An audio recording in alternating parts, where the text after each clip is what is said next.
Hi, everybody out there in Toddler Code Landia. Let's see, I'm searching around for my bell and I feel like I am going to grab it.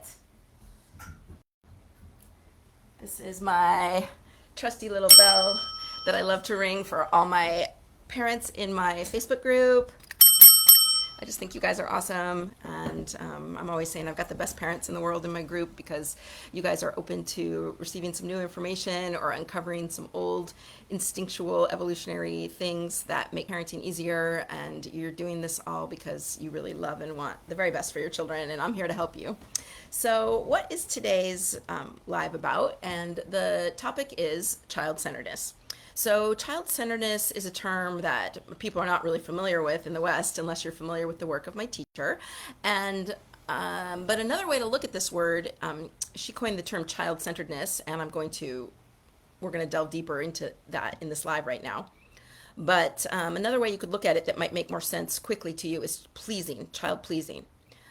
So I know why she chose the word centeredness, and we're going to get into that. But to help you right now understand it just quickly and easily, it's like if you're constantly trying to please your child, is a way to look at it, and why I used a pretty strong term here in naming this slide, but why it's ruining our children. So that might be a little extreme, but I feel like I could back that up of all the ways that focusing too much on your children, trying to please them all the time, is actually kind of ruining their childhood.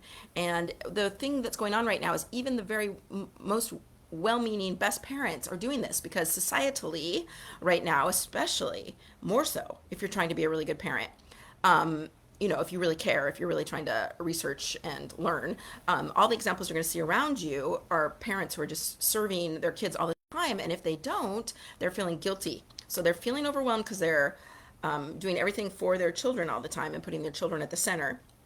And yet, so there's that overwhelmed feeling.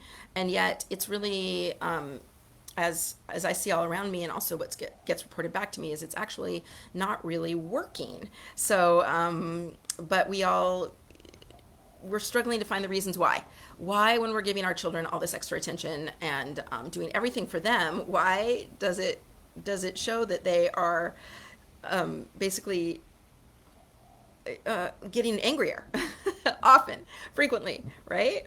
So, oops. So, first of all, let's before we get into a little bit more here, who am I and why am I uniquely qualified to teach this? So, my name is Anna Ariel, and I'm the founder of the Toddler Code and the Toddler Code group here on Facebook. And the Toddler Code is my signature system where we, like, basically using ancient wisdom, I help you have breakthroughs as modern parents with your kids. So, my teacher was a woman named Jean Liedloff, and she wrote a very famous book called The Continuum Concept. It's actually a child rearing classic, and I basically am the repository. I'm the only person in the world who was trained officially by her to do her work with parents of small children. And yeah, I'm just so honored to be here with you all today. And I just want to remind you all that I have a free mini course that I just made. It's called Getting Your Littles to Listen, even if they currently don't listen to a word you say. So I'm going to talk about that at the end, but please go ahead and pick that course up. Right now it's free to my group members only. That will be changing, and I will be turning it into a paid offer soon. And there's actually some special bonuses that are going to happen that I haven't announced yet for anyone who does the course in the next week or two. So let's get back on to the topic. So not just my teacher, but anybody who has worked basically with a tribal or more indigenous humans have noticed that they have a very different way of treating children than we do in the modern world. So basically, in the children in tribal societies in general were totally welcome and included, but they were never centered on.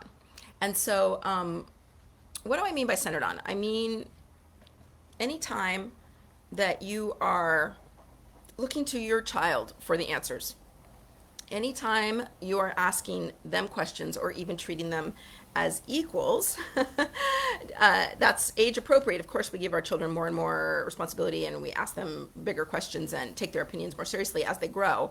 But it's important that we don't give over any power to them until they are ready. So part of a lot of times I see parents giving too much responsibility to their children too soon as far as leading the household. So let me give you an example that I often use with with my clients is that in the end, no one is going to let their 2, 3, 4-year-old make every decision. In the end, you're going to have to stop because we are bigger, stronger, faster, smarter, wiser than they are. And they know it. They know it. They know it inside. They have a deep evolutionary sense of rightness around the certain type of treatment that they're supposed to get. So when we as the parent treat them as equals, or even worse, we let them be the boss, and we are constantly placing their needs and wants over ours or over the needs of the family. If we're constantly putting them in the center and making decisions based off of their emotional needs or wants instead of looking to the overriding picture of what's best for the family, and then we are going to get ourselves into a problem. And so, as I was saying with a story here, it's like if I'm going to use a story about picky eating to start with. So, if you are, say you're going to have dinner and then your toddler doesn't want what you're making and they complain, I want chicken nuggets. And so then you go back to the stove and you make more chicken nuggets for them. And then you're really concerned whether they're going to eat their chicken nuggets or not. And then in the meantime, they say, I don't want ketchup on my chicken McNuggets. And so then you go back and make a fresh plate of chicken McNuggets not McNuggets, but just chicken nuggets without any ketchup. And then they say that they're not hungry or they want peaches or whatever. So what I'm trying to help parents see here is that it looks like, and what we see all around us, especially like I keep saying, in the parents who are trying to do the right thing, that we think to please them and make them happy and center our lives around them and change our decisions based on them is what is making us the best parent and hoping to provide us with the best, most balanced child.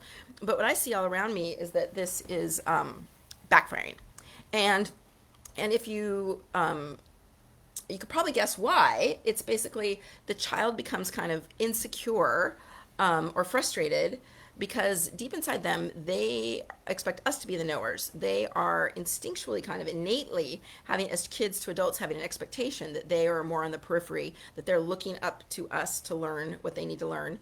So when we look to them, it kind of befuddles their mind and makes them actually a little crazy and kind of angry. But I just want to stress that the anger is kind of coming from an insecure space. It's coming from this insecure space of the deep inside. They know that they don't have the answers. They know that mommy's not supposed to make them 5 different dinners.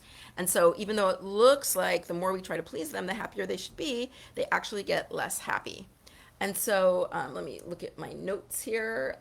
So children in tribally and even in other cultures around the world, they are included, but they're not centered around. So that's a big difference. It's definitely okay to include.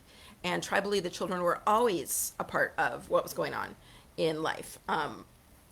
But their whims were not catered to in the same way, and the children were a lot more content, happy, and more quickly picked up the skill sets that they needed to become more accomplished children into adulthood. So maybe ruining is a kind of strong word. I don't know if it was kind of clickbait, because I know none of you parents out there are ruining your children. But I just want to stress that, that this is a deep topic, and the reason why is because if we don't teach them boundaries, we don't teach them patience, like the spotlight that we're giving them doesn't create more security. It actually creates a more insecure child. And I have a strict belief, or maybe strict isn't the right word, but a strong belief that the more that we are calm, confident parents and we don't cater to their every need, the happier and more relaxed they will get. Because right now, these bad behaviors they look like they want what they want when they want it, but they're really trying to push you to stand firm. Or maybe here, push. Push mama to stand firm, push papa to stand firm, and not look to them for the answers, because they know deep inside that they don't know the answers. So I hope this is making sense here. Please, if you're watching me live, write live. And if you're watching me on the replay, please go ahead and write replay. And please ask me any questions, which I'm happy to answer either now or in the future. Get back to you. So what are the things that I would like to see is you, the adult, set the rhythm, and you don't create an unrealistic sense for your children that the world revolves around them, because the world doesn't revolve around them. And so it's not artificial. Like, we are artificially making it look like life revolves around them in our home. And that is also a big reason, as I think a lot of you might realize somewhere also within yourselves, that when the teacher says, oh, they're so great at school, but they're not great at home. Well, in a classroom setting, life cannot revolve just around them. There's too many other students in the preschool, in the school, whatever it might be. So at home, though, we are often, especially if we have any guilt that we're not with them enough, or we work too much, or things like that, then if we try to overcompensate by making their needs more important than the group need, or revolving everything around them, it just makes them more anxious and insecure. It gives them unrealistic expectations of what life is going to be like, and it sets them up to be less resilient, not more resilient. So here's some practical tips for you. I'd like you to model calm confidence through everything. I'd like you to model compassion, because this is not about getting angry, but really include them, but don't make the focus around them. So once again, here, say, let's use another kitchen example, different one, where you're cooking and you say to your child, come help mama in the kitchen. You can stir the soup, or you can peel the potatoes if that's, safe for your toddler, or whatever it might be.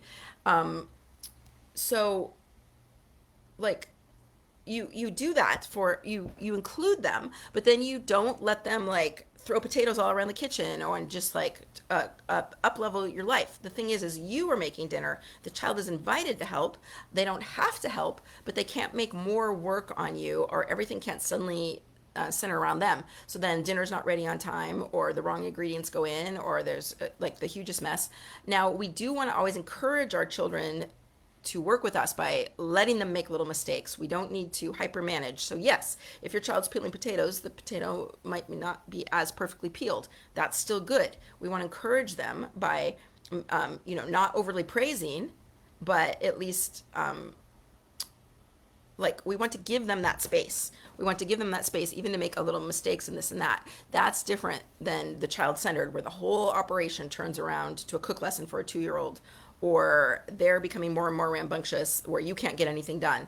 So I just want to, as an aside here, say that too, that it's definitely not about perfection. They can help even though things aren't perfect. We want to encourage them helping us. We don't want to discourage them by being too nitpicky about every little thing. And we want to acknowledge that they're less skilled, dexterous or whatever, dexterous, with their hands and things, and we don't want to discourage them, but we also just don't want to turn it into this child-centered thing where we've totally lost focus of the group, because the child's highest good is to be a helper, and then as they grow, they get more and more age-appropriate